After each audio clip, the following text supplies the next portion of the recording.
everyone for today's video. So I'm going to share with you naman my insights or my opinion about the current issue in applying a Japan tourist visa. So kamakailan lang last week I think, yung Japanese embassy ay nag-advise na kung mag-a-apply daw ng tourist visa ang mga Filipinos ay they need at least 2 months. So, para doon sa processing of the tourist visa. And also, yung mga accredited embassies ng Japan dito sa Pilipinas ay nag-advise na rin sa kanilang mga customers, sa mga clients na kailangan at least 2 months prior to travel date ang ibigay nila na allowance para makapag-apply sila ng Japan visa. Ano nga ba ang ibig sabihin nito? Kasi until now, marami pa ring nalilito. Madaming nagpo-post sa mga iba't ibang Japan travel groups sa Facebook and nalilito sila. Hindi nila alam kung paano ba makakapag-apply pa ba sila ng Japan tourist visa kung ang travel nila ay next month na. So, ito yon, explain natin. Ganito kasi yun, guys. So, yung sinabi ng Japan Embassy ng mga agencies na 2 months, hindi naman ibig sabihin nun ay 2 months yung pagpaprocess ng Japan tourist visa. So, specifically kasi ang sinabi nila ay this is only for tourists, okay? Japan tourist visa. So, hindi affected yung mga may relatives, so relative visa, ganyan, yung may mga kamag-anak sa Japan, hindi sila affected kung kukuha sila ng visa. Ang affected lang ay lahat ng tourists. That is because ang main reason nun ay masyado na daw dumadami yung tourists sa Japan ngayon. Especially ngayon winter and then after winter ay magkakaroon na naman ng cherry blossom. So marami talagang gustong pumunta ng Japan.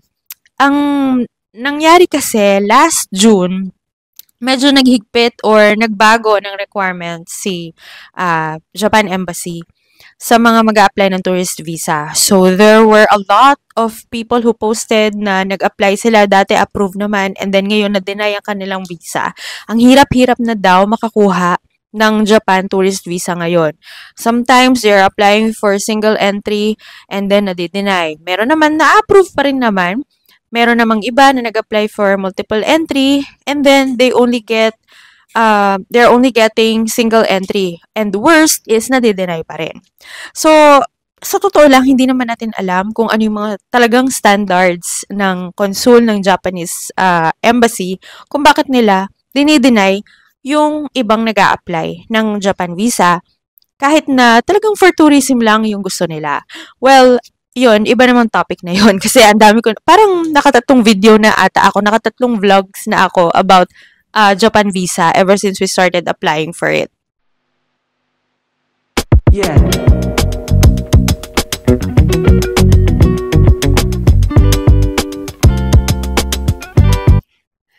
And dahil nga doon sa latest statement ng Japan Embassy na kailangan 2 months daw for applying a tourist visa, hindi naman po ibig sabihin nun ay 2 months ang processing ng tourist visa ng Japan for us Filipinos. Ang ibig sabihin lang nun ay allow 2 months. So, that includes the processing and it also includes yung paghihintay ninyo kasi hindi naman biro yung anxiety kung nag-a-apply kayo and yung trip ninyo ay next week na tapos ngayon pa lang kayo mag-a-apply, hindi po biro yun. Kasi sa totoo naman, mabilis lang po mag-process ang Japan Embassy ng visa, ng tourist visa. I remember our visas were released mga 3 to 4 business days lang after na lodge sa embassy. So, we always apply pala via UHI or Universal Holidays Incorporated sa Dusit Thani. So, dinadayo pa yan ni Papa para ma-submit yung requirements namin. Since we are from Pampanga, so pumupunta na lang siya sa Dusit Thani, sa Makati, to submit para sure na may sasubmit niya na maayos. Yung iba naman, nag-a-apply via third-party agencies. Kunwari nasa province, ganyan. So, merong third-party agency and then si third-party agency pa ang magsasubmit doon sa accredited ng Japan Embassy, which will take much longer. Kasi syempre, iipunin pa nila yung mga applications or kung wala mang ibang nag-a-apply sa kanila, so siguro ilang days bago nila ma-submit doon sa accredited or doon sa partner nila na accredited agency ni Japan Embassy. At dahil nga sabi ni Japan Embassy ay sobrang dami na ng tourist sa Japan, kaya medyo naghigpit sila sa mga visa na binibigay nila sa mga Filipinos and medyo tumagal yung process nila. Kaya ang ginawa nila ay for expectations ay 2 months ang ginawa nila na allowance. And again, sabi ko nga, allowance lang yon. Hindi naman magte-take ng 2 months yung processing ng tourist visa sa embassy. Gusto lang nila na makasigurado na hindi nagmamadali yung tourists for the applications kasi marami pong mga tourists na nagbo-book ng ticket dahil nakasale yung air ticket. So kapag nakita nila na nakasale, binubook nila even if wala silang visa. So yun ang nangyayari. Kunwari, ngayon ay January, may nakita silang sale for March. So ibubook nila yan, wala silang visa. Ang problema, dahil nag-release si Japan Embassy at yung mga accredited agencies niya na kailangan at least 2 months, hindi natatanggapin nung mga agencies yung applications kasi nga kung January ngayon at March ang intended travel date mo, hindi nila tatanggapin kasi nga less than 2 months na yung date ng travel mo. So, safest siguro kung gusto mo mag-apply ngayong January, ay kailangan April pa yung date ng travel. Yun kasi talaga yung mahirap sa iba. Meron na silang mga plane tickets pero wala pa silang visa. Tapos, meron ding iba na minamadala yung application. So, sabi ko kanina, nabanggit ko, kunwari, ngayon pa lang nag-submit ng application ng tourist visa and then next week na pala yung flight. Or yung iba naman, ang flight nila, kunwari March, tapos may biyahe pa sila ngayon, so hindi pa sila makakasubmit ng application kasi nga kailangan nila yung passport nila. Kasi, again, pag nag-apply po tayo ng visa, kailangan po isubmit din natin yung ating passport kasi sila mismo yung magdidikit ng visa natin dun sa passport natin. So, without your passport, hindi po nila mailalagay yung visa, hindi po nila tatanggapin yung application ninyo. So, yun ang mga normally nagiging problema ng ibang applicants.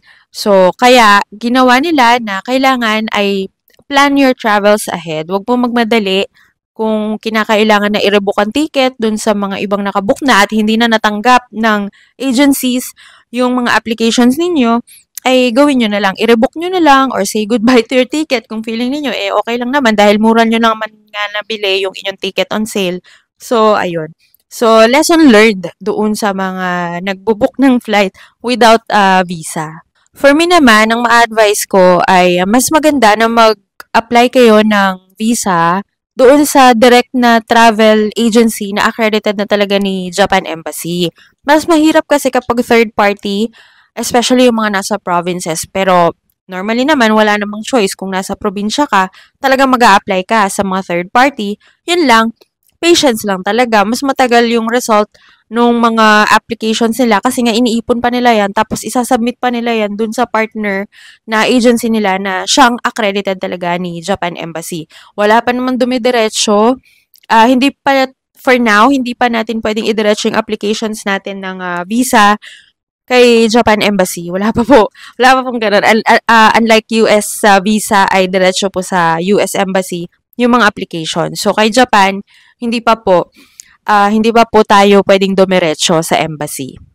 I hope naliwanagan po tayong lahat doon sa ibig sabihin ng 2 months na leeway or allowance na binibigay ni Japanese Embassy as well as ng mga accredited agencies. So again, hindi po 2 months ang mismong processing ng visa. It's only the allowance, 2 months, para sure at hindi po kayo magka-anxiety kasi yun nga ang nagiging problema nung iba. Last minute ko mag-apply tapos sinisisi ang mga agency bakit wala pa ang kanilang passport or result ng kanilang application.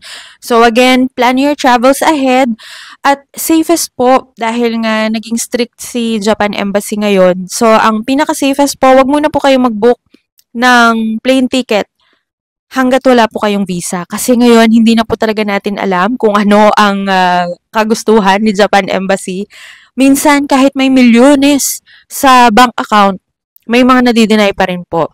Minsan naman, kahit mababa ang laman ng bank account, ay na-approve. So, hindi po talaga natin alam kung ano yung mga naging standards nila.